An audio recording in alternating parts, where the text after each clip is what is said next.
Bonjour à tous et bienvenue sur ma chaîne Easy Guitar Effect. Là je fais une petite vidéo pour montrer comment connecter le transfo de sortie équipé de 3 sorties pour pouvoir brancher soit un HP de 4 ohms, soit 8 ohms, soit 16 ohms, et de pouvoir faire la sélection avec un rotary switch, donc 3 positions. Donc il s'agit en fait du transformateur 1760C de chez Hammond. Donc on a ici le côté primaire avec le fil rouge qui va être connecté sur le PCB sur le point plus 360 volts. Donc là je vous avais dit sur la dock de venir se prendre directement sur la borne plus du condensateur de filtrage. Ensuite, on a un fil marron ici qui ne va pas être utilisé, donc on va le couper, l'isoler avec de la gaine thermo et le laisser comme ça en l'air. Et le fil bleu il va venir se connecter en fait sur le PCB sur le point A3 qui correspond donc à l'anode de la 6V6, le tube d'amplification de puissance. Côté secondaire, donc on a le fil noir en fait qui va être relié à la masse directement. Ensuite, on a 3 fils, le jaune, le vert et le blanc. Donc le jaune qui est la sortie 4 ohms, le vert la sortie 8 ohms et le blanc la sortie 16 ohms. Donc l'idée en fait c'est d'implémenter ici un switch rotary 3 positions. Voilà, pour pouvoir connecter les 3 positions successivement sur les sorties 4, 8 et 16. Et le point commun ici, on va venir le relier sur la pin signal du jack mono pour brancher le HP.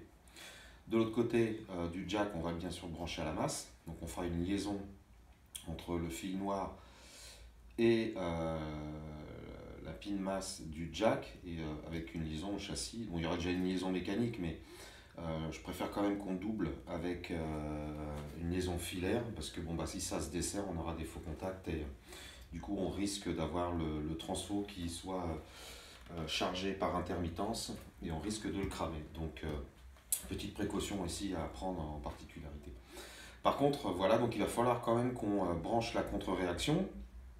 Donc l'idée c'est de se prendre directement sur le point de signal du jack mono, puisque c'est le point commun ici, et de faire courir un fil ici sur le PCB, sur la petite pastille où c'est noté HP ici, donc qui est relié à la 2 cassette pour faire la fameuse contre-réaction. Alors d'un point de vue implémentation, alors sur la face arrière on va avoir le jack mono ici avec la pin pour la masse, donc on va mettre un fil qu'on va relier à la masse châssis au plus près. Ce fil ensuite on va en recabler un deuxième qu'on va faire courir, c'est le câble noir du transfo de sortie en fait, qu'on va venir câbler directement ici sur la masse du jack. Au niveau du signal, on va mettre le signal, un fil qui va aller sur la pin HP sur le PCB, c'est pour cette contre-réaction. Et ensuite, on va venir câbler un câble ici sur le point commun du sélecteur 3 positions ici, c'est toujours au milieu. Ensuite, sur le sélecteur position, tout dépend comment vous voulez le câbler. Donc le sens ici, on aura toujours au milieu ici le 8 ohms, mais le 4 ohms il peut être là ou là, ça dépend dans quel sens vous voulez partir. Si vous voulez partir de la position à gauche, curseur à gauche, et puis du coup 4, 8, 16, ou alors 16, 8, 4. Donc ça, ce sera à vous de voir comment vous pouvez le câbler. Donc soit le 4 ohms et le 16 ohms ici, ou soit le 16 ohms ici et le 4 ohms ici. Voilà, donc là c'est le fil jaune en sortie du transfo qui va venir se câbler là.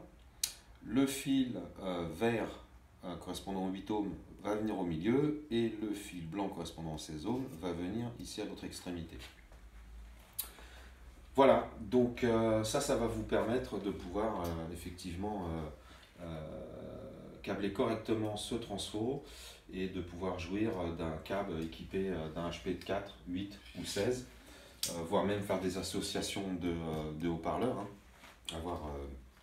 Voilà, par exemple, on peut imaginer avoir un seul HP type Jensen PU, PPPPPPP. Alors peut-être pas le P8R, parce que le P8R c'est un 8 ohms, mais à la limite on peut en mettre deux en parallèle et du coup se retrouver avec du 4 ohms.